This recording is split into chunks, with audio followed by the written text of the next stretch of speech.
भारतीय नागरिकता भाग 2 अनुच्छेद 5 से 11 भारत में एकल नागरिकता का प्रावधान है। भारतीय नागरिकता अधिनियम 1955 ई के अनुसार निम्न में से किसी एक आधार पर नागरिकता प्राप्त की जा सकती है। पहला, जन्म से।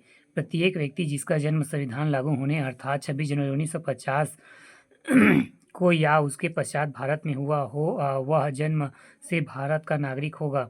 अपवाद राजनयिकों के बच्चे, विदेशियों के बच्चे। दूसरा, वंश परंपरा द्वारा नागरिकता। भारत के बाहर अन्य देशों में 26 जनवरी 1950 ई के पश्चात जन्म लेने वाला व्यक्ति भारत का नागरिक माना जाएगा यदि उसके जन्म के समय उसके माता पिता से कोई भी भारत का नागरिक हो। नोट, माता की नागरिकता के आधार पर विदेश में जन्म लेने वाले को नागरिकता प्रदान करने का प्रावधान नागरिकता संशोधन अधिनियम 1992 द्वारा किया गया। तीसरा, देशीकरण द्वारा नागरिकता। भारत सरकार ने देशीकरण का प्रमाण पत्र प्राप्त कर भारत की नागरिकता प्राप्त की जा सकती है। चौथा, पंजीकरण द्वारा नागरिकता। निम्नलिखित वर्गों से आने वाले लोग पंजीकरण के द्वारा भारत की नागरिकता प्राप्त कर सकते हैं।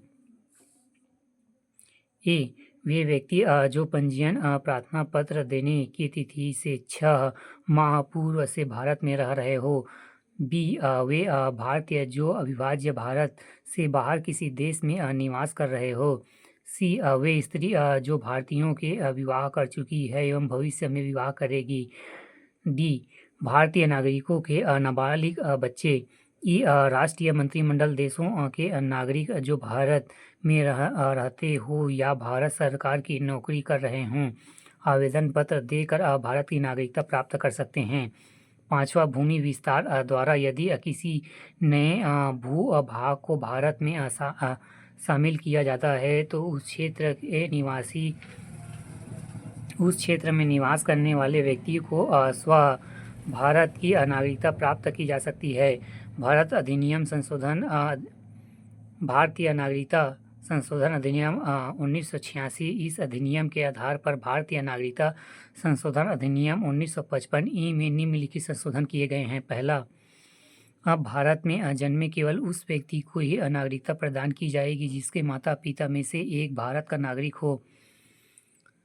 दूसरा, जो व्यक्ति पंजीयन के माध्यम से भारतीय नागरिकता प्राप्त करना चाहते हैं उन्हें अब भारत में कम से कम 5 वर्ष तक निवास करना चाहिए। पहले यह अवधि 6 माह थी।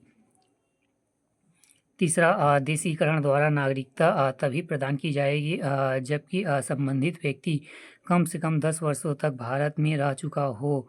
पहले यह अवधि 5 वर्ष थी। नागरिकता संशोधन अधिनियम 1986 ई जम्मू कश्मीर व असम सहित भारत के सभी राज्यों पर लागू होगा।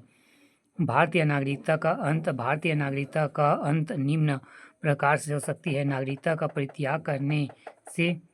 दूसरा, किसी अन्य देशों की नागरिकता स्वीकार कर लेने पर। तीसरा, सरकार द्वारा नागरिकता छीनने पर। जम्मू कश्मीर राज्य के विधानमंडल को निम्न विषयों के संबंध में राज्य में स्थायी रूप में निवास करने वाले व्यक्तियों को अधिकार तथा विशेष अधिकार प्रदान करने की शक्ति प्रदान की गई है। पहला, राज्य के अधीन नियोजन के संबंध में। दूसरा, राज्य के अचल संपत्ति के अर्जन के संबंध में। तीसरा, राज्य में स्थायी रूप में बस जाने के संबंध में। चौथा, छात्रवृत्तियां अथवा इसी प्रकार की सहायता जो राज्य सरकार प्रदान करे।